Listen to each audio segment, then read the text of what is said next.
네, 오늘 우리에게 주실 하나님 말씀은 요한복음 8장 41절에서 47절 말씀입니다. 여러분, 성경을 읽거나 설교를 듣거나 하나님의 말씀을 들을 때에 그것이 마음에 부딪히고 막 그랬던 적 없었습니까? 아마 부딪히면 되게 괴롭고 고통스러울 것입니다. 이제 우리가 믿음의 시금석, 진리에 대해서 예수님을 사랑하는 가장 중요한 시금석 중에 하나가 뭐냐면은 하나님의 말씀을 들을 때 그것이 부딪힘 없이 들린다 그러면 굉장히 하나님의 큰 은혜입니다. 오늘 이제 본문을 보면은 유대인들과 예수님이 논쟁하는 그 내용들이 나오는데 그 중에서 예수님이 하신 말씀, 핵심적인 말씀 중에 하나가 뭐냐면은 이 진리를 말할 때 너희가 받아들이지 아니하는도다 하고 유대인들의 그 핵심적인 그 마음의 상태를 얘기했는데 이 진리를 받아들인 거, 하나님의 말씀을 제대로 받아들이는 것이 굉장히 행복한 겁니다.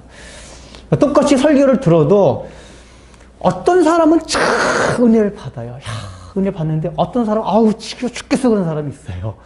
이 얘기는 대부분 그러니까 모든 사람이 은혜를 못 받았거나 모든 사람이 은혜를 받는 거는 사실 비정상적인 겁니다. 사실 복음은. 근데 어떤 사람은 은혜를 받는데 어떤 못 받아요. 되게 그런 경우는 그 마음 상태에 어떤 자아가 진리를 거스르는 자아가 있을 때가 그런 경우가 많이 있습니다. 그래서 우리가 이제 그런 사실을 생각하며 우리가 하나님 앞에서 우리 하나님의 말씀을 어떤 자세로 대할 것인가를 먼저 생각하는 마음으로 오늘 본문을 이제 들어가기로 하겠습니다. 오늘 본문의 내용은 무엇이냐면은 예수님께서 이제 7장부터 계속 해오시는 말씀인데 8장을 통해서 해오시는 말씀이 유대인들과 논쟁을 하는데 예수님이 누구신가 하는 것과 그 예수님이 누구신가 한 것을 받아들이지 않는 유대인들과 끝없는 평행선을 달리는 논쟁입니다. 이 요한이 막 이 논쟁에 막 비슷한 말이 계속 나오잖아요. 우리의 이제 현대인의 관점은 엄청나게 지겨운 내용들이에요. 똑같은 얘기 비슷한 거 계속해서 나오고 있다는 거. 그래서 저도 설교가 굉장히 여러분은 모르지만 제가 요한복음 지고 설교하는 게 되게 힘들어요. 비슷한 내용인데 또 이게 막 추상적인 거 해가지고 왜 이렇게 요한이 기록해놨냐. 진리를 거스르는 유대인뿐만 아니라 유대인들을 통해서 우리 사람들, 인류의 역사 가운데 얼마나 끝없이 하나님에 대하여 진리에 대해서 이렇게 사람들이 대항했는 줄 아느냐. 비슷비슷한 거 가지고 계속해서 사람들이 하나님을 대항해왔다. 이걸 알려주기 위해서 예수님 당시 때 유대인과 논쟁을 길게 지루하게 서술하고 있는 것입니다. 그래서 우리들도 요한의 그 의도대로 껑충 뛰지 않고 하나하나 차근차근히 지루하지만 이게 살펴나가고 있는 겁니다. 그런데 그 논쟁의 핵심이 뭐였죠? 예수님이 하나님이시라는 것과 그걸 받아들이지 않는 마음. 근데 그걸 받아들이지 않는 유대인의 마음의 기저에 무엇이 있었나? 마찬가지로 우리들의 마음에 진리를 반갑게 즐겁게 받아들이는 마음의 기저에 무엇가 있나를 살펴보고자 하는 게 의도예요. 그런데 예수님이 이전에 뭐라고 말씀하냐? 진리가 너희를 자유케 한다라고 말씀을 하셨습니다. 이 말을 들을 때 유대인들 입장에서는 우리는 정치적으로 속박을 당한 적은 있지만은 우리의 영혼은 속박을 당한 적이 없다. 우리 영혼만 속박을 당하지 않으면 자유자다. 적어도 다른 로마 제국의 이방인들보다는 더 진전된 그 사고를 가지고 자유의 의식을 가지고 있었습니다.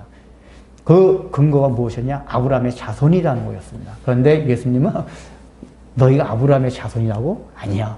너희는 아브라함의 자손이 아니다. 라고 지난 시간에 얘기를 했잖아요. 그래서 아브라함의 자손이 아닌 이유를 말씀을 드렸습니다.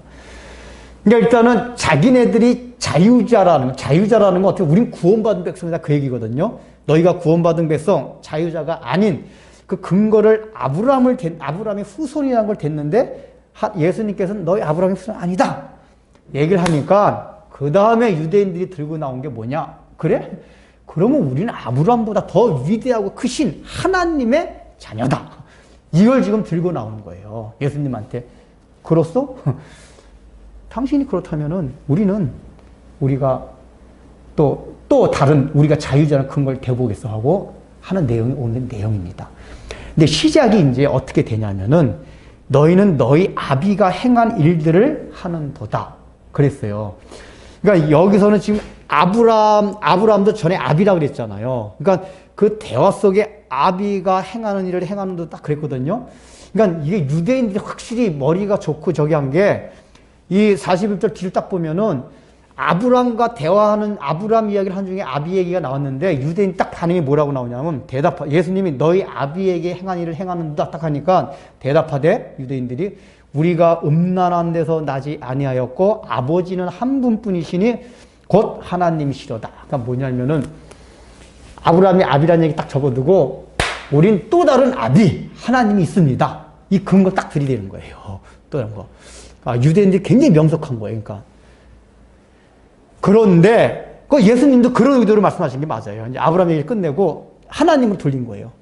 근데 이 사람들이 이걸 말할 때 뭐라고 내용을 말했냐? 우리가 자기네 아버지는 한 분뿐이시니 하나님이시로다 하기 전에 우리는 음란한 데서 나지 아니하였고 라고 얘기를 합니다. 이 얘기가 뭐냐면은 일단은 이 얘기를 요 전에 아브라함 얘기를 들을 때 유대인들의 자존심이 엄청 상한 거예요. 자기는 철석같이 믿고 있던 아브라함의 자손이라는 누구나 인정을 했던 이거를 저 예수란 자가 딱 부정해버린단 말이에요. 그가 속이 불불 끓은 거예요. 자존심이 다 상한 거예요. 자기네 막 자부심을 그냥 다 밟아놓은 거나 마찬가지예요. 그러니까 이 마음에서 격분이 일어난 거예요. 그러니까 우리가 이걸 생각해요. 우리가 하나님의 말씀을 들을 때 어떤 때는 우리의 자존심과 자부심을 딱 짓밟아 놓는 경우도 있어요. 복음이 그래요. 근데 이런 때 우리가 인간적인 자아가 있으면 마음에 부글부글 끓습니다. 격분합니다. 유대인들을 보면서 그걸 생각해야 돼요.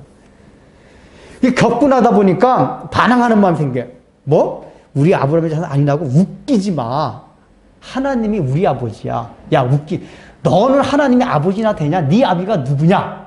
네 아비는 너 음란한 데서 나온 사람이 아니야? 라고 얘기를 하는 거 첫 번째. 이 음란한 데서라는 게 뭐냐면은 유대인들이 그 당시 이제 성경에는 안 나오지만은 그 당시에 루머들 중에 이런 루머들이 있었어요. 예수님 마리아가 성령으로 잉태를 했잖아요. 정식으로 결혼하기 전에.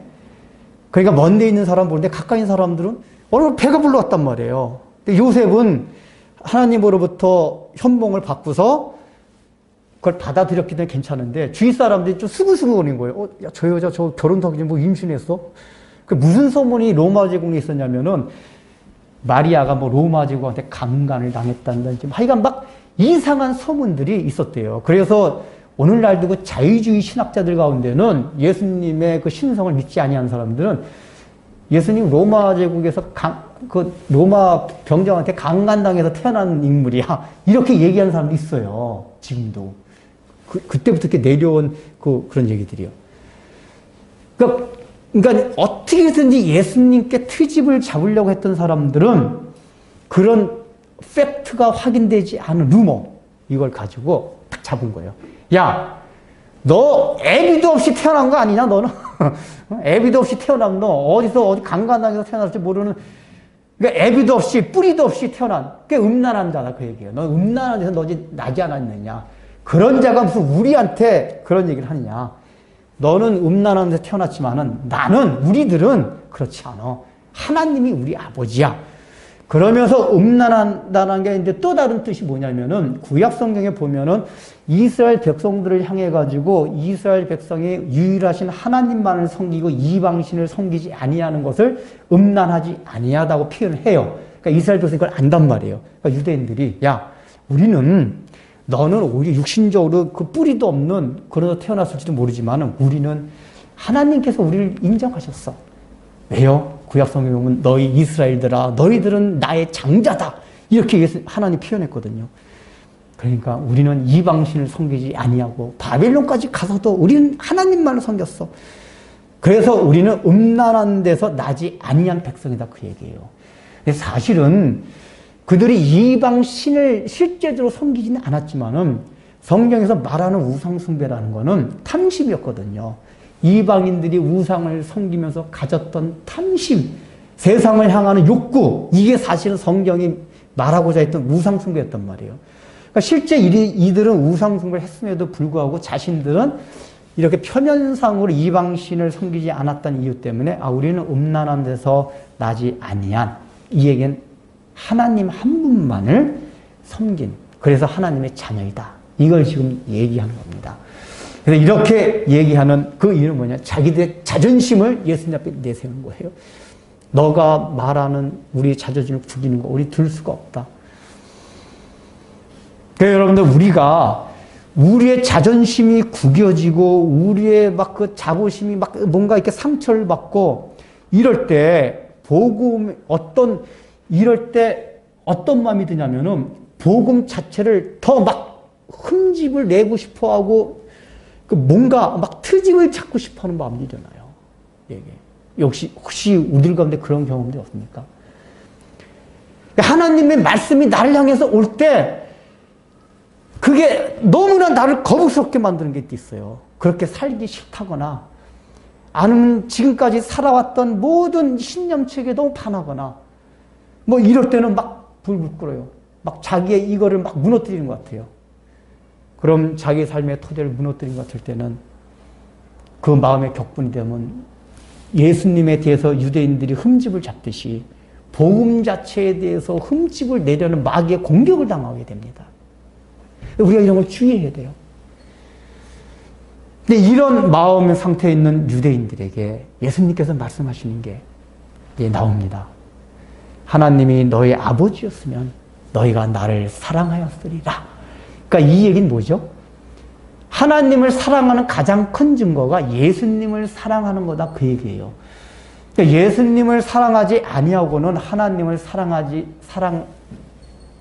수가 없다 그 얘기예요. 이건 오늘날도 마찬가지잖아요. 하나님을 믿는 건 유대인들이나 이슬람교인들도 말이 알라지 사실 하나님 유일신을 믿는 거예요. 그러나 그들은 하나님을 사랑하는 게 아닙니다. 왜 그렇죠? 그들이 예수님을 받아들이지 않았기 때문에 그래요. 예수님을 사랑하지 않았기 때문에 그럽니다. 기독교가 가장 중요한 건 뭐냐 하면은 예수님을 사랑하는 거예요. 근데 예수님을 사랑했더니 그게 곧 하나님을 사랑하는 거란 말이에요. 근데 의외로 유대교나 이슬람교가 아니고 이 교회 안에도 그 개념이 희박한 경우가 참 많이 있어요. 그러니까 우리는 늘 진리를 받아들일 때 하나님의 존재를 받아들이는 거에 그치는 경우가 많아요. 그건 굉장히 중요합니다. 창조주 하나님을 받아들이는 건 중요해요. 그냥 그것만 받아들였다고 되는 게 아니라 궁극적으로는 예수 그리스도가 누구인지를 알고 예수 그리스도를 받아들임으로써 그분을 사랑하게 될 때 진정으로 하나님도 사랑하게 된다 그 얘기입니다. 왜 그렇죠? 예수 그리스도가 하나님의 말씀이기 때문에 그래요. 여러분들 천지 창조할 때 말씀으로 지으셨다고 성경이 얘기하고 있잖아요. 우리 이제 말씀으로 지으셨다는 얘기 자꾸 어떻게 생각하냐면은 이렇게 물리적인 음성, 빛이 있으라. 이렇게 하나님 물리적인 음성이 어디 있어요? 그러니까 우리가 말하니까 자꾸만 그 물리적인 음성을 생각해요. 근데 하나님이 말씀으로 지으셨다는 얘기 뭐냐면은 요한복음에 말씀이 육신이 되어 이 땅에 오심이라고 표현을 해요. 그러니까 처음부터 말씀은 뭐냐면 성자 하나님이셨다 그 얘기예요. 성자 하나님 말씀이셨어요. 그러니까 천지창조를 말씀으로 지으셨다는 얘기 뭐냐면은 그 천지창조를 할 때 성자 하나님의 계시를 통해 가지고 천지창조를 하셨다 그 얘기예요. 그러니까 말씀. 그러니까 성부 하나님이 계획하시고 모든 걸 이렇게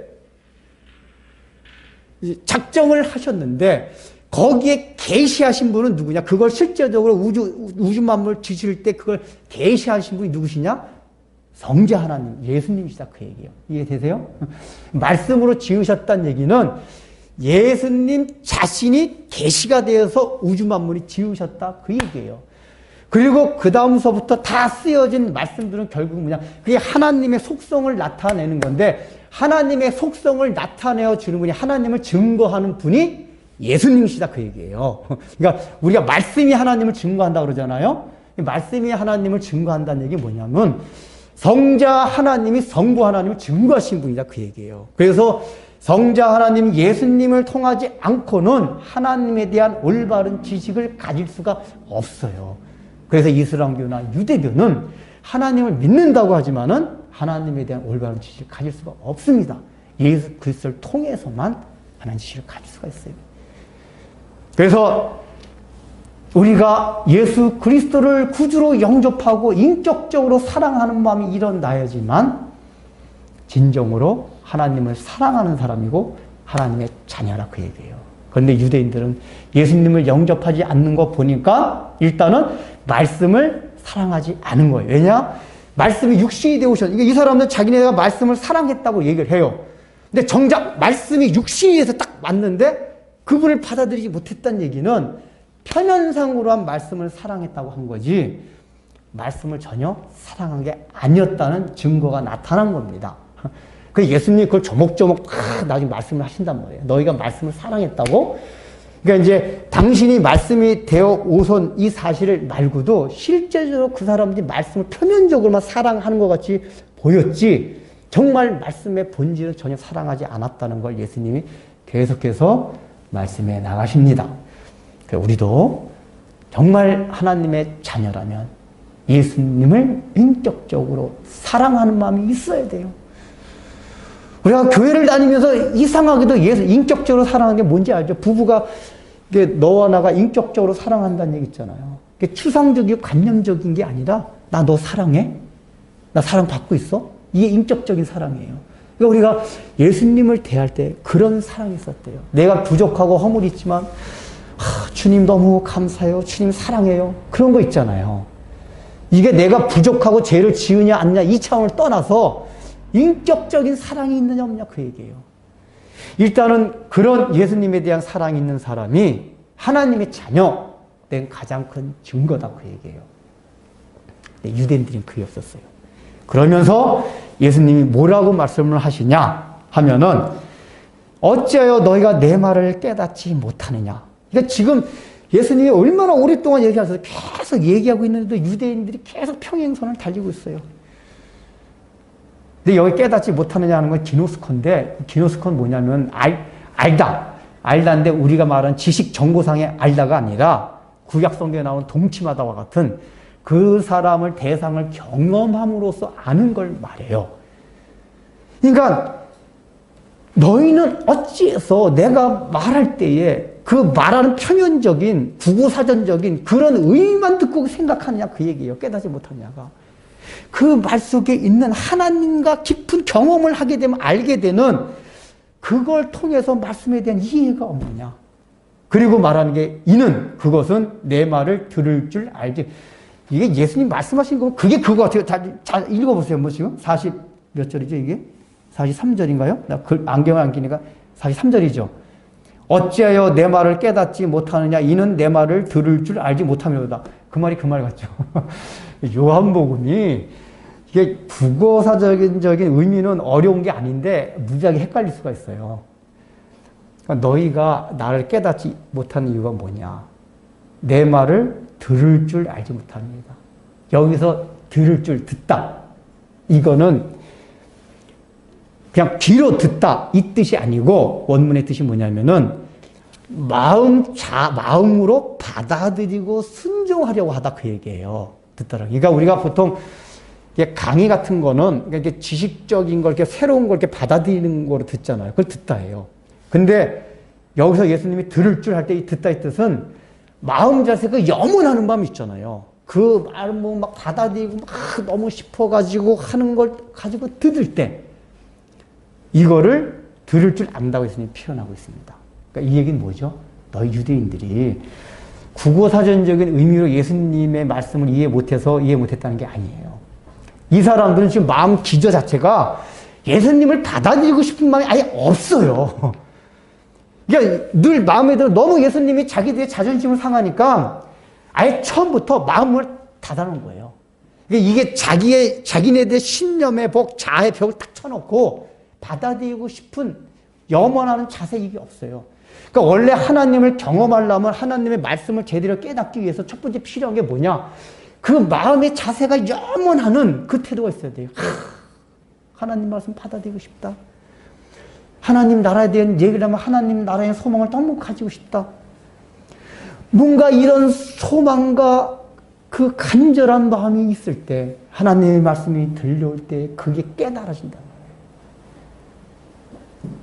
근데 여기 유대인들과 같이 오늘날 우리도 말씀을 들을 때에 정말 우리의 마음 가운데 영원하는 마음. 야, 예수님 말씀 너무 듣고 싶다. 그 말할 때 그 하나님의 나라에 대한 그 소망을 가지고 염원을 가지고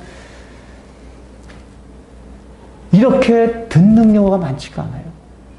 이렇게 듣지 못하면 절대로 예수님의 말씀을 받아들일 수가 없어요. 마음 가운데 세상에 대한 욕망, 자기 신념, 자기 생각, 이런 생각들이 꽉 차 있으면은 진리가 얘기할 때 늘 부딪힙니다. 그게 좋은 건 뭐냐? 그 자기네 대해 생각을 맞춰줄 수 있는 것, 현실적으로 문제를 해결할 수 있는 것, 위로가 되는 것들, 이런 것들만 좋아하게 돼요. 그러니까 이 유대인들의 마음 상태는 하나님의 말씀을 이들이 전수받고 산다고 했지만은 실제 그 마음 가운데는 하나님과 상관없는 세상적인 욕망들만 가득 차 있었다 그 얘기예요. 실제 하나님의 나라에 대한 염원이 없었다는 얘기입니다. 그러니까 우리도 이거를 제가 늘 말씀드렸잖아요. 유대인들만 아니라 우리들 생각해 보라고. 과연 우리들도 오늘날 하나님이 말씀이 말하는 그 세계에 대해서 얼마나 염원하는 마음입니다. 여러분 하늘나라를 소망하십니까? 주님의 재림을 간절히 기다립니까? 그러니까 이런 얘기하면 다 뜬구름 잡는 얘기같이 들어요. 말씀이 안 들어와요.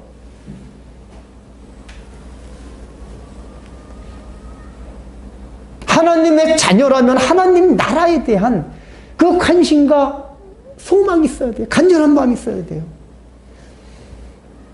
근데 이게 없을 때 말씀이 들어오지 아니합니다. 그러면서 예수님은 아주 결정적인 유대인들이 들을 때 가장 정말 너무너무나도 모욕적인 말씀을 하십니다. 너희가 하나님의 자녀가 아닐 뿐만 아니라 하나님의 자녀가 아니었다는 얘기 결국 뭐죠? 하나님의 속성을 너희 지니지 않았다 그 얘기예요. 그리고 나서 말씀하신 게 그래서 너희들은 하나님의 자녀가 아닐 뿐만 아니라 마귀의 자녀다. 이렇게 얘기를 해요. 아니 이게 마귀라는 건 이방인들 우리도 마귀 싫어하잖아요. 하나님 믿지 아니하는 사람도 마귀 생각하면 악마 같은 거 싫어해요. 근데 유대인들은 얼마나 마귀를 더 싫어했어요. 하나님 믿는 백성인데. 근데 이 유대인들한테 너희가 마귀의 자녀다. 이렇게 얘기를 한단 말이에요. 마귀의 자녀다. 이건 유대인들한테 완전히 이제 그냥 타는 불에다 기름 확 부어놓은 거예요. 더 이상 유대인들이 어떤 그 감정을 조절할 수 없을 만큼 그걸 질러놓은 거예요. 너희가 마귀의 자녀다. 그러면서 마귀의 자녀란 근거를 들이대는데 예수님이 거기서 마귀의 속성을 세 가지를 말합니다. 여기 지금 45절에 44절인가요? 안경을 하니까 읽었기도 하고 44절. 거기 보면은 아비에게서 아비 마귀에게서 났으니 너희 아비의 욕심대로. 일단 마귀가 가진 속성 중에 첫 번째 욕심을 예수님이 말씀하십니다. 두 번째는 그는 처음부터, 그러니까 마귀는 처음부터, 너희 아비인 마귀는 처음부터 살인한 자요. 살인한 자라는 특성을 말합니다. 세 번째는 거짓말쟁이라는 얘기를 해요. 그러니까 지금 예수님이 너희가 마귀의 자녀라, 그러니까 마귀가 너희 아비라는 얘기를 하면서 마귀의 특성을 얘기하는데 욕심내는 자, 살인자, 처음부터 살인한 자, 그 다음에 거짓말쟁이라고 얘기를 해요. 이 얘기는 뭐죠? 지금 너희들도 자녀라는 얘기 뭐냐? 그 속성을 그대로 갖는 걸 자녀라고 그래요. 너희가 하나님 자녀의 속성은 없고 마귀가 가진 욕심, 처음부터 살인하는 자, 거짓말쟁이 이 특성을 그대로 가지고 살아가고 있다 그 얘기예요. 자, 그러면 처음에 나온 욕심? 그러니까 우리는 욕심을 하면 돼지같이 먹을 걸 더 많이 먹으려고 하고 이렇게 이제 첫 번에 떠오르잖아요. 그게 욕심의 표면상에 드러났던 맞아요. 근데 여기 욕심의 원문상의 뜻은 뭐냐면은 그거보다 디자이어예요, 디자이어. 그러니까 이게 욕망, 야망. 이건 뭐냐면은 어떤 욕구를 갖지 말아야 될 욕구 갖는 그 뜻이 여기 말하는 욕심이에요. 갖지 않아야 될 욕구. 이걸 말하는 거예요, 욕심. 처음에 마귀가 왜 마귀가 되었습니까? 물론 이거는 이제 우리가 성경이 명확하게 얘기를 하지 않기 때문에 그냥 추론만 하는 겁니다. 그러나 어쨌든 마귀는 가장 하나님과 마귀가 마귀의 특성을 가장 잘 살피는 게 뭐냐면 뭔가 하나님과 막 비교하고 싶고 하나님을 대적하려고 하고 하나님같이 되려는 마귀가 그 자존심 이런 게 굉장히 강한 존재라는 게 계속 드러나거든요. 그래서 성경을 그렇게 해석하는 거예요. 루시퍼가 천사장 루시퍼가 하나님같이 되고 싶어가지고 이게 타락한 마귀가 되었다 라고 하는 게 이제 보통 우리 계속 내려오는 정설이에요. 이걸 반박하는 사람도 있어요. 왜냐하면 그때 그 북극성에 있는 계명성이 이게 실제로 그 당시에 바벨론 왕을 향해서 한 얘기다. 그게 맞아요. 근데 이제 그분들이 하나 간과하는 게 뭐냐면 구약 성경은 늘 역사적인 이중구조라고 그랬잖아요. 역사적인 사건을 얘기하면 그 역사적인 사건을 말함과 동시에 구속사적인 사건을 얘기하고 있단 말이에요. 그러니까 그 바벨론 왕의 교만함을 말함과 동시에 사단의 정체에 대해서 얘기하고 그 바벨론 왕 속에 들어가 있는 그게 바벨론 왕이 교만한 마음을 먹게 했던 사단이 그런 존재라는 것을 성경이 얘기한단 말이에요. 그래서 우리는 그 사단의 정체를 타락한 천사장 루시퍼가 교만해가지고 그걸 봐요. 그러면 이 천사가 루시퍼가 가졌던 바이 뭐죠? 가져야 되지 말아야 될 욕망. 피조물은 아무리 천사장이 뛰어났더라도 하나님을 경배하는 겸손한 마음이 있어야 돼요. 네가 하나님이 경배받는 걸 보니까 너무 멋있어요. 야, 나도 한번 저런 자리에 가보고 싶다. 갖지 말아야 될 욕구, 마음. 이게 바로 욕심이었단 말이에요. 마귀 시작이 그거였어요. 우리들도 마찬가지예요. 우리가 갖지 말아야 될 욕망을 갖게 되면은 마귀의 자녀다 그 얘기예요. 근데 우리가 가져야 될 욕망이 뭡니까? 우리는 하나님 나라의 백성이고 하나님의 자녀예요.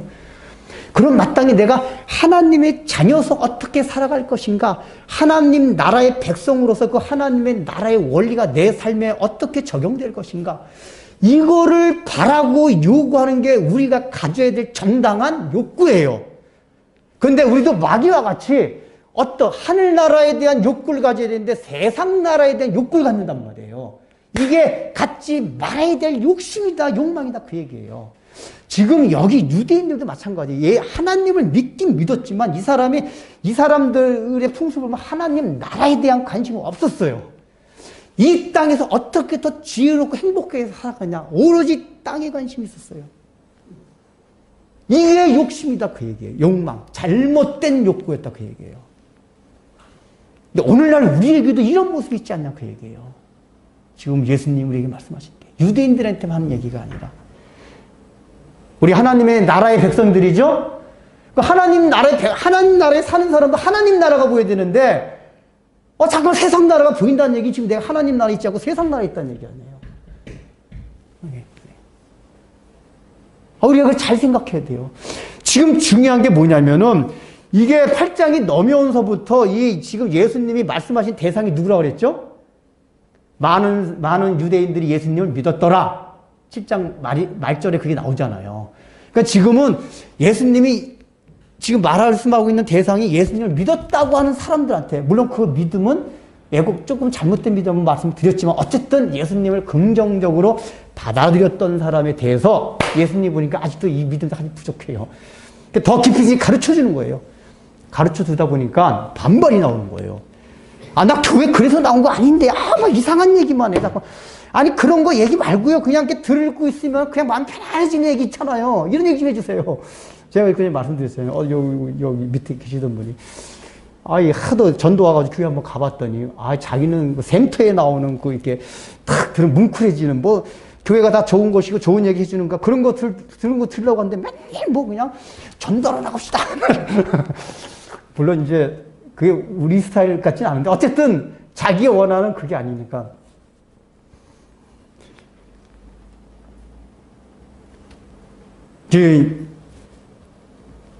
우리가 지금 우리도 생각하고 있는 게 하나님 나라 이건 관심이 없어요. 그래서 천국과 지옥, 심판 이런 거 이런 설교를 참 하기가 힘들어요. 그런 설교는 다 치료해요. 그리고 뭐 우리 목사님 현실 감각 없네 정말. 좀 들리는 설교 좀 해주세요. 물론 이게 들린다는 얘기가 이렇게 표현력, 전달력. 이게 저 같은 경우 참 전달력이 없어서 제가 이게 참 어떤 데 적인데 똑같은 내용이지만 이렇게 전달을 잘해서 들릴 수 있는 그런 건 좋은 거예요. 가능한 이렇게 표현을 잘해가지고 들릴 수 있도록 해야 되는데 보통 사람들이 얘기할 때 좀 들리는 설교 해달라는 얘기가 뭐냐면은 뜬구름 잡는 얘기 해달라는 얘기예요. 이게 국어사전 이해 안 되는 그 얘기가 아니라 그거 좀 이게 무슨 상관이 있어요, 이게 지금 이거예요. 사람들이 관심을 갖는 건 대부분 다 이 땅에 있는 것들이란 말이에요. 그러면 다른 얘기는 아무리 해도 안 들려요. 지루해 죽으려고 그래요.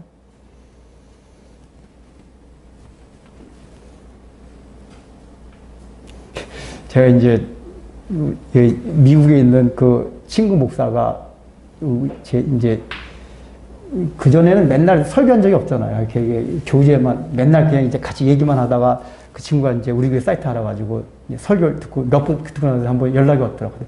형, 이런 소리 처음 들어봤어. 그래서 내가 그랬어요. 야, 내가 갖다 했던 얘기 또 그냥 그런 면이 있는데 그게 너무 좋대요. 왜냐면은 자기가 바라던 걸 탁 하니까 이게 그 말이 그래요. 연애하는 사람이 사랑한다 그 얘기하면 지겹네요, 그게요. 그러니까 자기는 내가 같은 얘기 또 하기 너무 좋대요, 그게. 형, 계속해. 근데 그 친구는 뭐라고 말하냐면, 형, 진리교회가 나를 위해서 세워진 교회 같다는 거예요. 만약에 진리교회 안 세워져서 형 설교 내가 못 들었을 거 아니에요. 그 친구 신학자예요. 거의 천재 수준이고 웨스트민스터 여기 고신 측에서 교수 요원으로 발탁돼가지고 공부하러 갔다가 그 와이프가 그 워싱턴 그 근처 너무 복음에 불모지대라고 차라리 무슨 교수냐고 여기서 개척하자고 해가지고 부인이 세탁소 직장 다니고 이제 개척했다가 지금 하여간 부인이 병들고 힘들어가지고 지금 이제 목회를 못하고 그 친구가 컴퓨터 그쪽 원래 전공을 했기 때문에 그 일을 하려고 하고 있는데 그런 일을 하는 가운데 힘든 과정이 많이 있었나 봐요. 근데 하여간 우리 교회 설교를 듣고 나서 어느 날 알고 있었지만은 성경에서 뭔가 자기 감가되고 있었던 거를 접근해 들어가면 너무 좋다는 거예요. 그래서 하루에 자기가 쉬는 날 10편씩 들었대요. 10편씩. 우리가 몇 년 동안 한 설교를 거의 다 들었어요. 야, 너 지겹지도 않냐? 나도 내 설교 안 듣는데. 제가 보기에도 제 설교 지겹거든요. 이게 그러니까 왜 제 설교를 얘기냐면 저도 이게 표현력이 부족해가지고 이게 글로 쓰면 안 그런데 이게 말을 하면 같은 말을 반복하고 그런단 말이에요. 근데 그럼에도 불구하고 내가 설교를 좋아하는 사람이 있다는 걸 처음 알았어요. 이게 은혜를 갈망하는 사람이 그것도 좋아하는구나. 근데 저도 사실은 그랬거든요. 제가 이렇게 지나온 날을 되돌아보면은 나중에 테이프로 들어봤는데 우리는 그때 설교가 막 서너 시간 막 그렇게 들은 설교도 많았어요. 근데 나중에 테이프로 들어봤는데 했던 얘기 또 하고 근데 그때는 막 눈물을 흘리면서 막 땀이 나는 여름에 에어컨도 안 나오는 그런 가운데 서너 시간 앉아서 막 듣고 있었어요. 그래서 그거 보면은 말씀을 염원하고 하나님의 나라에 대한 소망이 있으면은 얼마나 그 말씀이 재미나고 신난 것인가.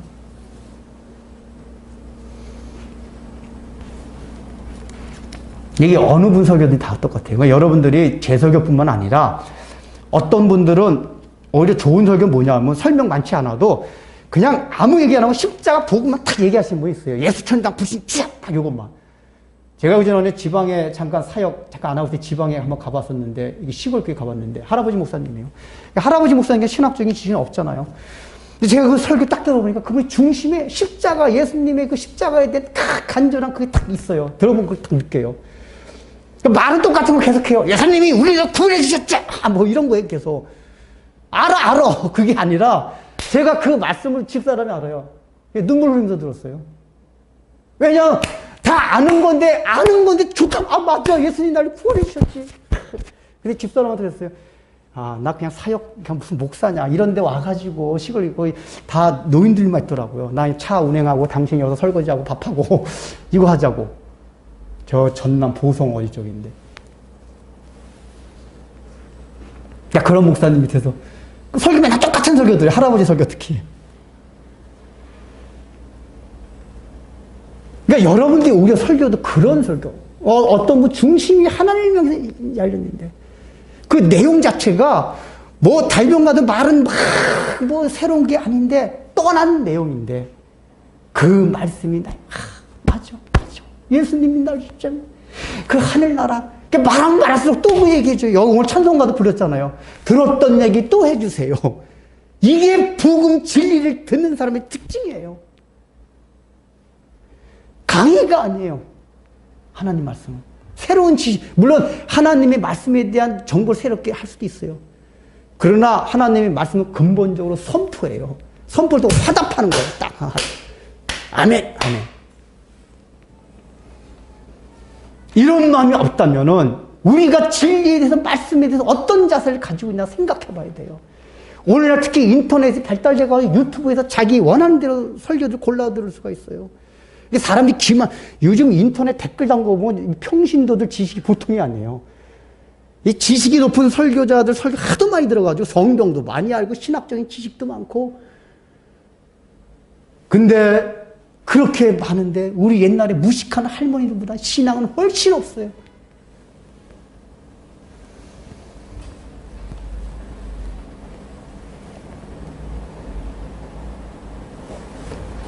그 욕심. 두 번째, 이제 살인한 자. 자, 두 번째 시기는 살인한 자. 자, 우리는 처음부터 살인한 자, 그러니까 뭐가 생각이 나죠? 가인이 생각이 나요. 근데 이거는 가인을 얘기한 게 아니라 일단은 마귀를 얘기한 거잖아요. 어쨌든 가인이 처음부터 살인한 거는 마귀의 충동에 의해서 한 건 맞아요. 여기서 뭘 살펴보냐. 실제로 마귀는 처음부터 살인한 자였다는 얘기예요. 살인이라는 게 뭐죠? 그 살인하지 말라는 계명 메시지에 담겨있는 게 뭐라고 그랬죠? 인간 안에 담겨있는 하나님의 형상을 파괴시키는 게 살인하지 말라는 메시지에 담겨있다고 그랬어요. 그러면은 마귀가 처음부터 살인한 자라는 게 뭐냐? 마귀가 처음에 아담화를 깨어낸 것 자체가 뭐냐면은 하나님의 형상을, 이게 질투가 난 거예요. 우리 하나님이 인간을 얼마나 사랑하셨어요? 하나님의 형상으로 지었단 말이야. 인격적인 교제자로. 이걸 파괴시키고 싶었던 거예요. 그 하나님의 형상을 파괴시키기 위해서 유혹해서 선악과를 따먹게 쓰고 하나님과 분리시켰어요. 그 하나님의 형상을 파괴시키려고 했던 그게 뭐죠? 살인하는 태도란 말이에요. 그래서 살인한다는 얘기는 우리가 실제적으로 마귀가 뭐로부터 시작돼? 시기, 질투 이런 것부터 시작이 된 거예요. 인간에 대한 시기, 질투. 그래서 실제로 가인이 실제적인 살인을 할 때도 이게 인류가 죄로 타락한 이래로 첫 번째 지은 죄가 뭐라고 그랬죠? 기억나세요? 책임전가. 아담과 하와가 처음엔 하나였는데, 제가 그랬어요. 제가 책임전가가 첫 번째, 두 번째가 이 살인죄예요. 근데 책임전가는 이제 우리들이 볼 때 윤리도덕적으로 뭐 크게 죄라고 생각하지 않는 거고, 살인죄는 윤리도 크게 생각하는 죄인데, 왜 살인죄가 인류가 타락한 이래로 이 표면적으로 드러난 죄의 증상 중에 두 번째는 낫냐? 이 살인죄 가운데 하나님이 죄가 뭐라는 거를 나타내는 압축적인 메시지가 있다, 그 얘기예요. 그 가인이 아벨을 살인할 때 시기 질투. 시기 질투 가운데 뭐가 있었죠? 왜 나도 나름대로 정성을 들여서 제사를 드렸는데 내 걸 안 받고 가벨이 훨씬 쉬운 세대 제 제사만 받아요? 하나님? 나 그런 하나님을 믿고 싶지 않아. 자기 마음에 안 드는 하나님 안 믿고 싶은 마음. 그거로부터 시기 질투가 일어났어요. 그러니까 하나님이 자기가 생각했던 하나님과 틀린 거, 거기에 시기 질투, 그래서 일어난 시기 질투, 이런 마음들이 실제적으로 살인을 일으켰습니다. 그러니까 이 살인 안에 그 과정상에 다 뭐가 있냐? 하나님이 자기의 마음에 맞지 않으면 받아들이기 쉽지 않은 마음, 그거로 인해서 일어나는 시기와 질투, 다른 사람을 업신여긴 마음, 이게 다 살인이다, 그 얘기예요. 그래서 마귀는 처음부터 살인자예요. 그런데 그 당시에 유대인들도 이 살인자였다, 그 얘기예요. 이건 구약 성경에서 계속 나오는 얘기예요. 너희는 살인자다. 그 얘기하면 유대인들이 계속 반발을. 아니 우리가 언제 사람을 죽였습니까? 언제 사람의 피를 빼냈습니까? 계속해서 하나님한테 항거해요. 아마 여기도 유대인들의 마음속에 그래요. 우리가 무슨 마귀가 살인자인데 우리가 마귀의 자녀라고? 그럼 마귀가 살인자고 우리가 살인자야? 가인이야? 근데 뭐죠? 그런 마음이 있었던 얘기예요. 하나님이 자기 마음에 들지 않을 때는 배척하고 싶은 마음. 그 다른 사람들 시기하고 싫다고. 그러니까 원래 하나님의 형상을 존중히 여긴단 말 뭐죠? 다른 사람이 잘 되는 걸 기뻐하는 거예요. 근데 누군가 시기하고 질투하는 거예요. 우리 사회가 시기하고 질투하는 게 얼마나 많아요. 그런 것 자체가 하나님의 형상을 다 파괴하는 것들이에요. 우리는 시기 질투가 그냥 그게 크라임, 국가상의 범죄가 아니라서 마음대로 하지만은 하나님 앞에서는 무서운 죄들이에요, 다 사실은. 하나님의 형상을 파괴하는 것들이에요. 유대인들도 그랬어요. 그리고 제가 말씀드렸잖아요. 이 살인자라는 두 번째 뭐냐면 그 철저한 약육강식의 원리로서 살아가고자 하는 거. 하나님이 노아가 방주에서 나온 후에 허락했던 게 뭐죠? 육식을 처음으로 허용하셨어요. 육식을 허용했다. 원래 육식은 하나님이 허락하시는 원리가 아닙니다. 근데 하나님이 보시니까 이제 이 타락한 세상 가운데서는 아이고 나의 사랑하는 노아 자석이 육식을 하지 않으면 살아갈 수 없게 됐어요. 얘들아 원래 원뜻은 육식이 아니었지만은 즉 약육강식 이거로 살아가는 게 아니었지만 내가 허락하겠다. 그러니까 이 얘기 뭐냐? 원래 약육강식 치열한 생존 경쟁 원리 이게 하나님 나라의 원리가 아니에요. 그런데 이 땅에서는 그것이 통용될 수밖에 없고 우리도 이 땅을 살아가기 때문에 그렇게 살아갈 수 없는 걸 하나님이 아시고 허용을 하셨어요. 근데 조건이 뭐였죠? 피째는 먹지 말라. 피는 생명이니라. 그 얘기 뭐냐? 생명을 해야지 말고 먹으라 그 얘기. 아니 그래서 옛날에 하나님의 백성들도 그렇고 뜻이 있는 사람들은 동물을 잡아먹어도 급소를 팍 찔러가지고 고통 없이 죽였어요. 생명을 존중하는 마음으로. 내가 자꾸 굶어서 할 수 없이 먹긴 먹는데 미안하다. 그래서 잔인하지 않게 팍 급소를 해가지고 바로바로 죽여서 했단 말이에요. 이게 무슨 뜻이라 그랬습니까? 우리가 약육강식 가운데 경쟁하면서 살아가는 하지만 그리스도인들은 다른 사람의 피를 먹는. 그러니까 약육강식이 완전히 극치가 이 세상은 다 그렇다면 누굴 밟고 죽여야지만 내가 살 수가 있기 때문에 그렇게 살아갈 수밖에 없어요. 그런데 하나님의 백성들은 너희가 그렇게 살아가지 않아도 살아갈 수가 있으니까 경쟁은 하되 피째는 먹지 마. 다른 사람 생명해야 하는 거 그냥 막 착취하는 거 이런 걸 하지 마. 돈을 벌대. 근데 유대인들은 그랬다 그 얘기예요. 이 성전 제도에서 그게 많이 나오잖아. 그 당 유대인 이 지도자들이 그 가난한 서민들 거 막 환전해가지고 돈 빼먹고 양 같은 거 이게 제사지내라 오면은 다 검사받게 해가지고 흠 없는 거 흠 있게 돼가지고 거기서 다시 사게 해가지고 돈 빼먹고 착취를. 근데 이런 원리들이 우리한테 다 있다 이게요. 이게 다 살인한 자다. 그 다음 세 번째는 뭡니까, 이제? 거짓말쟁이다. 거짓말쟁이다. 거짓말쟁이는 실제적으로 우리가 거짓말하는 거 떠오릅니다. 물론 제가 이게 십계명 강의할 때 말씀드렸습니다. 왜 거짓말 하지 말라고 그랬죠? 실제로 우리가 살펴보면 거짓말을 왜 하냐?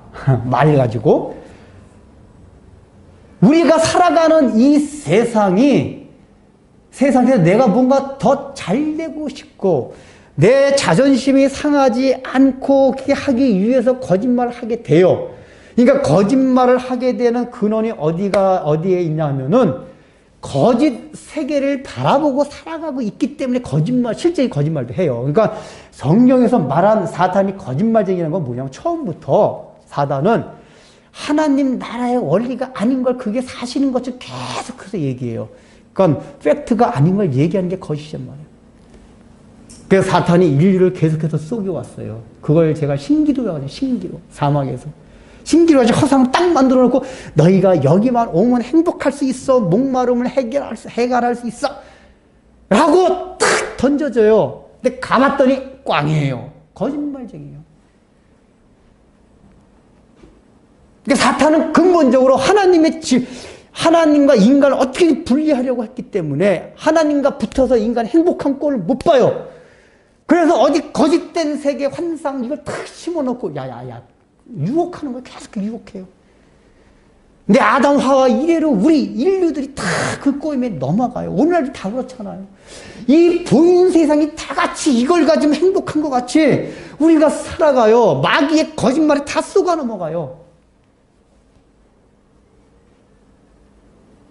마귀는 그렇게 거짓말 하는데 중요한 건 이 당시 유대인들도 이 마귀가 하는 거짓말에 다 이게 뭐죠? 마귀가 하는 거짓말에 쏘가 넘어서 마귀의 자녀가 되었다는 것은 세상의 가치관과 그 의식 구조와 신념을 가지고 살았다 그 얘기예요.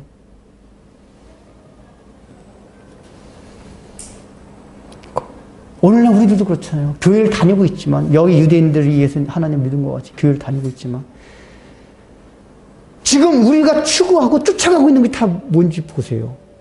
신기루 같은 마귀가 주는 환상을 보고 쫓아가지 않습니까?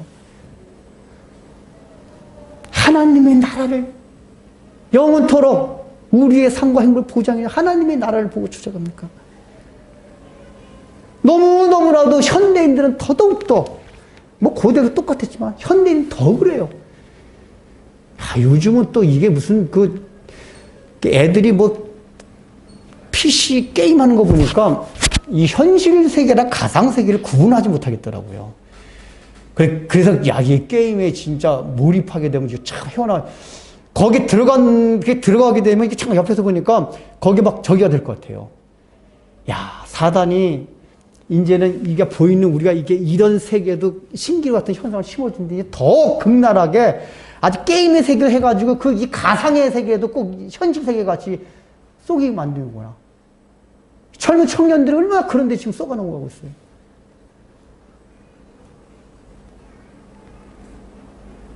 여러분들 하나님이 주신 세계는 우리가 이 땅에서 세상 사람이 추구하는 그 세계가 아니에요. 거긴 가봐야 신기해요. 가면 없어지는 것이에요. 이거를 그렇게 예수 안 믿은 세상 성현들까지도 얘기했건만 잡아봐야 헛것이로다. 우리 석가모니께서 얼마나 그런 얘기 했어요. 예수 안 믿은 사람도. 근데 예수 믿는다는 우리가 그 헛것이란 걸 한 걸 잡으려고 그냥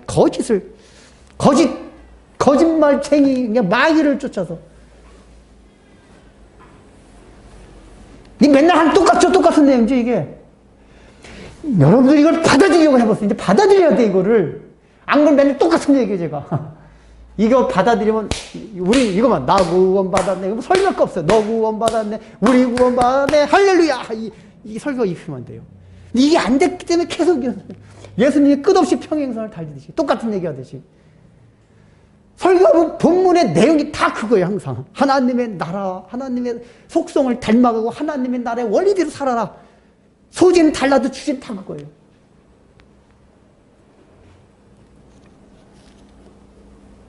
거짓. 우리들도 이 마귀의 속성인 욕심과 살인한 자와 거짓말쟁이 지금 이거대로 살아가고 있지 않나요? 그렇다면 우리도 하나님의 자녀라고 감히 까불지 말고 내가 혹시 마귀잖아. 물론 우리에게는 소망이 있습니다. 우리가 중간중간에 마귀의 자녀 같은 그게 있을지 있다 할지라도 우리에게 약속해 주신 것도 있어요. 그래서 그걸 믿고 소망 가운데 살아가는데 일단은 중간중간이라도 내가 마귀의 자녀같이 살아가고 있는 모습이 없는가? 이걸 한번 생각해 보라고 얘기해요. 그러면서 예수님이 뭐라고 말씀하십니까? 내가 진리를 말함으로 너희가 나를 믿지 아니하노다. 이게 쭉 하시고 나서 아니 원래는 진리를 우리가 진리하면 좋은 얘기 같잖아요. 좋은 얘기를 하면 사람이 받아들이는 게 정상이잖아요. 근데 예수님이 뭐라고 말씀하시냐면 거꾸로 진리를 말하기 때문에 너희가 나를 받지 아니하노다. 이게 뭔 얘기입니까 이게? 이게 모르죠? 이쪽 유대인들이 지금 비진리에 꽉 잡혀서 살고 있기 때문에 그렇다 그 얘기예요. 비진리에서 거짓된 세계에서 살고 있는 사람들은 진리의 말을 들을 때 그게 거부감이 느껴져요. 부담감이 돼요. 재미도 없어요. 그 전에도 말씀드렸잖아요. 예수님의 설교가 예수님이 공간복음에 보면 막 너희가 어떻게 장로들의 유전과 구전을 중요시 여기고 하나님 말씀 무시하냐 이야기 했잖아요. 근데 여러분, 우리는 그래서 그거 무시하나 보다 이렇게 생각했지만은 거기서 성경에서 말하는 장로들의 유전, 너희 조상들의 구전 이게 뭔지 아세요? 오늘날 우리가 말하는 탈무드, 미시나 그런 것들이에요. 탈무드 내용 아시죠? 그런 거 있잖아요. 탈무드에 딱 서문에 보면 그런 것들이 있어요. 가장 지혜로운 자는 어느 상황 속에서 배우려는 자세가 있는 자다. 그리고 가장 행복한 사람은 자기 삶에 있는 걸 자족하고 감사하면서 살아가는 자이다. 가장 강한 자는 자기 자신을 쳐서 이기는 자이다. 얼마나 좋은 말들이 이게. 그리고 쌈쌍둥이 얘기도 있잖아요. 이게 머리는 둘이고 몸에 하나인 강가다. 이제 기형아들 있잖아요. 그 탈무드에서 랍비도 그렇게 얘기해요. 그게 한인격체냐 두인격체냐 알아보기 위해서는 뜨거운 물 살짝 부어든지 탁 때려가지고 두 쪽 얼굴이 다 울면은 한인격체고 한쪽만 울면 아니 두 쪽 다 울면은 두인격체고 하나만 울면 한인격체다. 제 말이 맞죠 지금? 이렇게 그러니까 굉장히 지혜가 담겨 있단 말이에요. 그래가지고 그런 얘기들이 굉장히 많아요. 그 유대인들의 탈무드를 한번 봐봐라. 분량도요, 5톤 트럭에 다 실어야 된대요. 탈무드가 얼마나 분량이 많은지.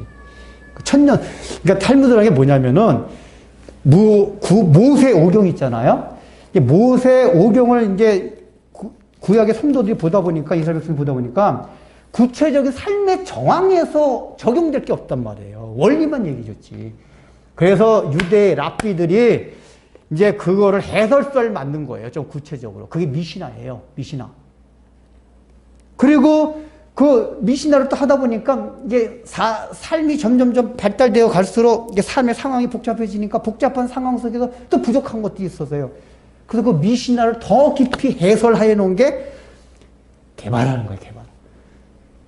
그 나중에 이걸 합쳐 놓은 게 탈무드예요. 그러니까 탈무드에는 근본은 구약 성경 모세 오경서 출발되었는데 거기에 인간의 지혜와 신념이 다 들어가 있어요. 예수님이 그거를 공격하는 이유가 뭔지 아세요? 지금 보세요. 그러니까 우리는 이거를 언뜻 생각해서 그렇지 탈무드라고 딱 바꿔보면은 굉장히 좋은 내용들이잖아요. 왜 그렇죠?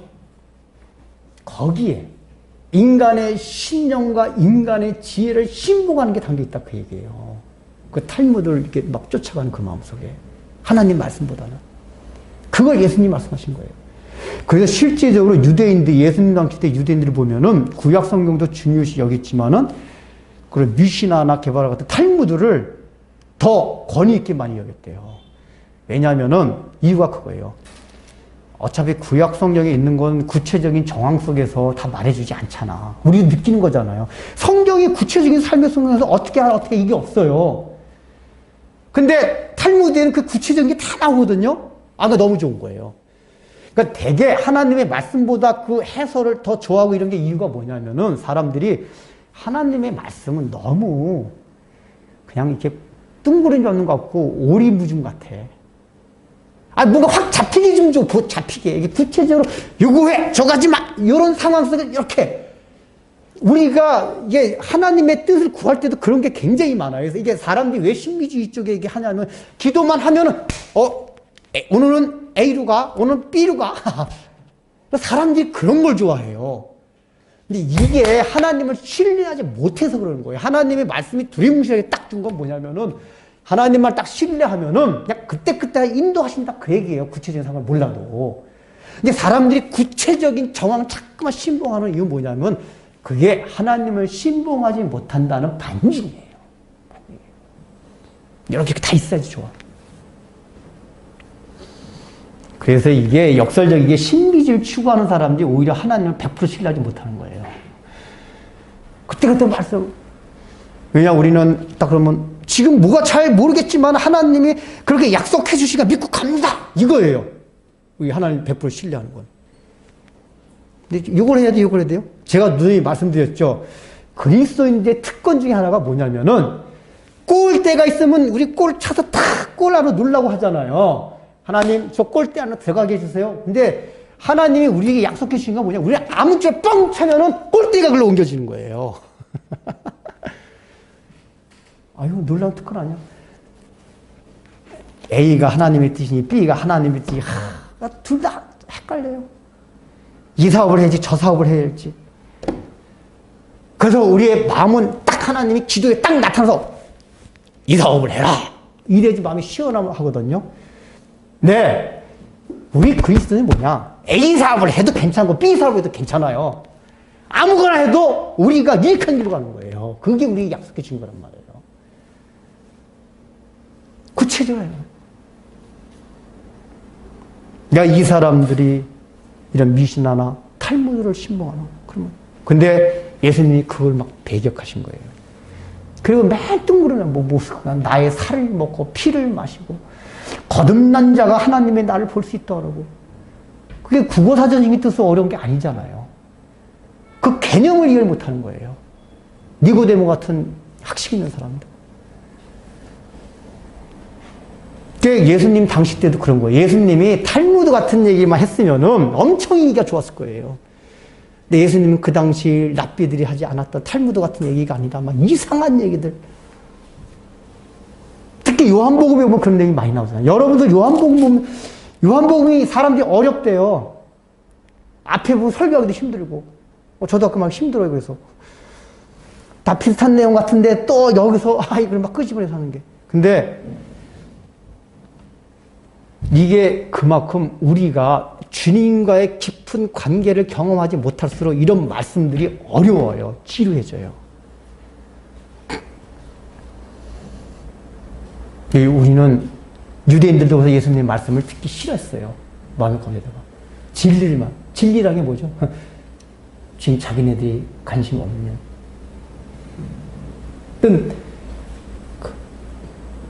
전혀 이해하지 못하는 그 말씀 하시고 계시기 때문에. 그러나 그걸 이해하기 위해서는 어떻게 됩니까? 내가 마음을 먼저 열어야 돼요. 하나님, 저 진리의 말씀을 듣고 싶습니다. 아까 서두에서 말씀드렸듯이 마음을 열고 하나님 나라의 소망을 갖고 싶습니다.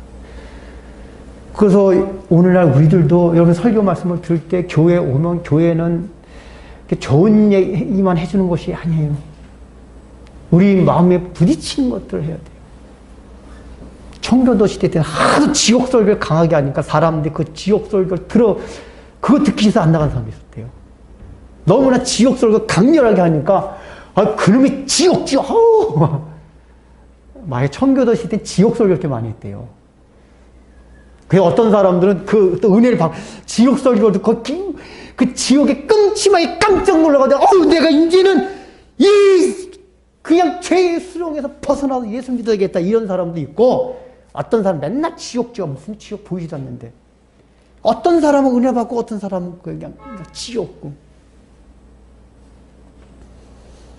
여러분 오늘날 우리들은 초림 예수 때 이분들이 예수님을 알지 못했듯이 오늘날도 예수님께서는 말씀을 통해서 계속 우리에게 접근해 오고 계십니다. 그 당시에는 육신이 말씀에 대해서 직접 대면해서 당신을 계시하고 나타내셨지만은 오늘날은 육신이 되어서 육신이 아니라 이 말씀으로 기록된 말씀으로 오세요. 그러니까 기록된 말씀으로 오기 때문에 우리도 오늘날 조금이라도 세상의 마음의 번잡함은 우리에게 찾아오시는 예수님을 발견하고 영접할 수가 없어요. 2007년도에 시간이 왜 이렇게 많이 지나지? 이 한번 끝내겠습니다. 조수아 빌이라는 한 음악가가 워싱턴 지하철역에서 바이올린 키고 막 이렇게 연주를 했대요. 이게 바이올린 박스에다가 동전 몇 개랑 집해놓고 이제 서양에 가면 그런 거 많잖아요. 이렇게 그래서 이렇게 모금하는 거 막 했대요. 그래서 다 모금을 해보니까 지나간 사람이 한 1000여 명이 되는데 모금해보니까 한 32달러 17세트인가 우리나라 돈이 한 35,000원 정도가 이렇게 딱 모였대요. 근데 이제 그거 끝나고 나서 뉴스가 나왔는데 이게 하나 실험이었대요. 이게 워싱턴 포스트 방송사에서 사람들이 음악을 들을 때 실제로 그 음악의 깊이를 알고 제대로 감상하는 것인가를 실험하기 위해서 한 실험이었대요. 이 사람이 조수아 빌이라는 사람이 누구냐면은 굉장히 그때 유명한 바이올리니스트였어요. 아주. 이 사람 그 바이올린 이 연주에 가려면은 표를 수십만 원, 막 100만 원짜리 표를 주고 이래야 되는 사람이었대요. 거기다가 이 사람이 킨 바이올린은 어떤 바이올린이냐. 그 이탈리아 그 안토니오 스트라디바리 같은 사람이 만든 350만 달러짜리 거의 40억 이런 바이올린이었대요. 세계 최고의 바이올리니스트가 세계 최고의 바이올린 가지고 연주를 그 대신 아주 깡총 지하철 어디 헐 그런 사람들이 다니는 그곳에서 공연을 하니까 세계 최고 이건 다 없어지고 그냥 딱 1000여 명 가운데 7명 정도만 저기를 했대요. 그래서 그때 이제 평가를 했대요. 아, 사람들이 음악을 듣는 게 표면만을 듣는 거구나.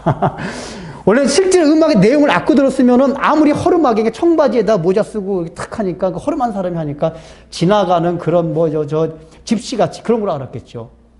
근데 음악을 진짜 알았던 사람은 야, 이거 바이올린 소리가 이게 보통 소리가 아니야? 이게 있을 텐데 그냥 그 행색 보고 거지 하나가 또 모금하는구나. 이 마찬가지예요. 예수님도 오늘날 말씀을 오신다는 얘기는 뭐냐? 지하철. 예수님은 세계 최고의 명연주자고 세계 최고의 바이올린을 가지고 우리에게 행복과 연주를 선사해 줄 뿐이에요. 그런데 어디 허름한 옷을 입고 지하철역에서 한 구석에서 이러고 오신단 말이에요. 그게 뭐예요? 말씀으로 오신 거예요. 이 말씀으로 오는 게 무슨 이렇게 능력 있어 보입니까? 그 전에 말씀드렸듯이 엘리야 이후부터는 하나님이 지진과 번개 가운데 나타나시지 아니하시고 세미한 음성 가운데 나타나신다 했잖아요. 이 말씀이라는 게 그래요. 아, 이게 무슨 하나님 나타난 거 능력도 없어 보이고 아니면 차라리 신비하게 팍팍한 병이 낫고 막 바닷물이 갈라지고 이런 가운데 하나님이 나타나시면 야 예수님하고 할 텐데 말씀으로 그러기 때문에 우리가 그 당시 사람들이 음악이 실제로 클래식 음악이 뭔지를 깊이 알아야지만이 그 사람을 영접할 수 있듯이 우리가 말씀에 대한 깊이, 말씀에 대한 간절한 영혼 이게 있어야만 하나님의 말씀을 받아들일 수가 있어요. 그러기 위해서는 여러분 세상의 분주함 가운데서 다닐 때 세상의 소리를 너무 듣지 말고 사세요. 이게 있으면 하나님의 세미한 말씀을 들을 수가 없어요.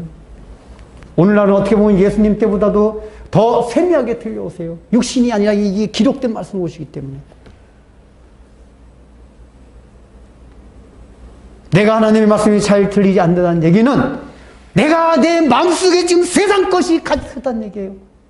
하나님의 나라 떼었고 그러면 이제는 그것을 기도해야 돼. 하나님 내가 요즘 말씀이 왜 안 들리죠?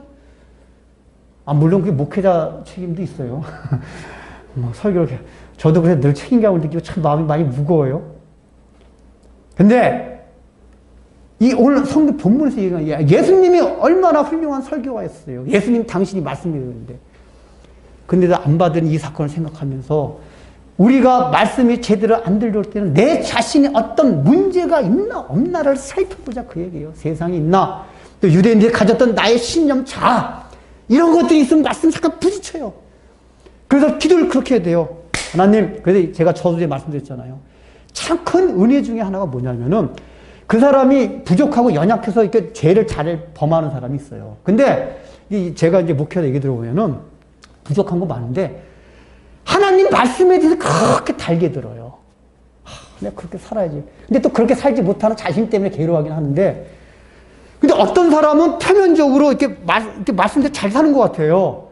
근데 또 들어보면 계속 말씀에 부딪히고 막 그냥 그런 사람이 있어요. 근데 이게 불행한 거예요. 그 당시에 예수님의 말씀을 잘 받아들였던 사람들은 세리와 창기 그런 사람들이었어요. 죄를 많이 지었던 사람. 왜 그렇죠? 이 사람의 마음이 겸손해졌어요.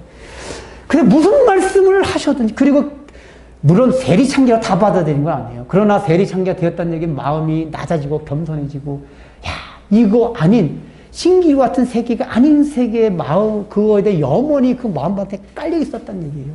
그러니까 예수님이 딱 말씀을 하실 때, 탁! 받아들인 거예요. 비록 그들이 잘못을 많이 했음에도 불구하고. 그러나 이렇게 정상적인 유대인들, 바리새인들은 잘못한 거 없이 탈무드 같은 걸 교양 있게, 지혜롭게, 격조롭게 살아갔지만, 그런 사람들은 마음이 높아서 진리를 거부하고 부딪히는 마음이 있었어요. 교회 내에서도 여러분 배우고 그런 사람일수록 안 받는 경우 많이 있습니다. 왜? 자기 신념이 많아요. 싸운 것들이. 낮아지면 말씀 받겠습니다. 그 하나님 이제 내가 말씀을 볼 때나 들을 때에 그 진리의 말씀이라면 100% 잘 받아들이겠어요. 말씀을 보고 들으면서 부딪히지 않게 해주세요. 물론 이제 오늘날 설교라는 게 교회에서 선포되는 게 복음 진리가 제대로 선포되는 것이 많이 있기 때문에 무조건 100% 모든 설교를 다 그렇게 말씀드리기 힘들어요. 또 우리 교회가 100% 복음적인 것만 한다. 그렇게 장담할 수도 없어요. 그러나 적어도 여러분들이 어느 교회 정착하냐. 그래서 이 교회는 복음을 제대로 선포하고 있구나. 그래서 선택했을 거 아니에요. 그럼 그런 교회라면은 네, 말씀 가운데 잘 받아들여서 기도해야 돼요. 부딪히지 않도록. 그리고 아까 말씀을 드렸듯이 여러분 이제 설교 훈련을 말씀 듣는 훈련도 그냥 아주 평범하고 하는데 딱 내용은 복음적인 것만 하는 거예요. 간증도 없고 뭐도 없어요. 그냥 딱 복음만 하시는 분들이 있어요. 제가 이제 그 구체 누가 알고 있는데 저보다도 더 훌륭하시게 그런 분도 있어요. 근데 제가 이제 그 목사님 설교 들어도 맨날 똑같더라고요. 그분 1시간 동안 맨날 똑같아요. 근데 여러분들이 이제 그 똑같고 평범한 설교인데 그냥 예수님이 우리를 위해서 구속하셨다. 하나님 나를 사랑하셨다.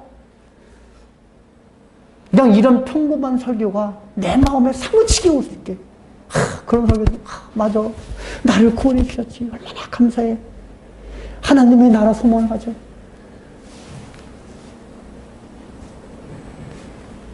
그리고 이제는 우리가 말씀으로 오신 예수님과 함께 우리가 만나야 될 예수님, 재림하실 예수님이세요. 재림을 얼마나 사모하십니까? 이 당시에 초림 예수님을 거부했듯이 우리도 오늘날 말씀 가운데 살지 못하면 재림 예수님을 거부하게 돼요. 저도 이 면에 있어서 참 마음이 이런 면을 너무 강조하지 못한 것 때문에 또 내 삶도 참 주님의 재림을 얼마만큼 갈망하고 살아가는가. 이런 재림을 갈망하고 하나님의 나라를 소망해야지만 하나님 나라의 소리가 들려요. 안 그러면 하나님의 나라의 소리는 안 들리게 돼 있어요. 비록 우리가 연약하고 부족해져도 그 하나님의 진리의 말씀을 잘 들을 수 있는 귀와 마음을 우리 모두에게 허락하여 주옵소서. 기도하겠습니다. 하나님 아버지, 저희들 구원해 주신 은혜를 인하여 당리 마귀의 자녀가 아닌 하나님의 자녀로 삼아주신 은혜를 인하여 감사하며 봉헌합니다.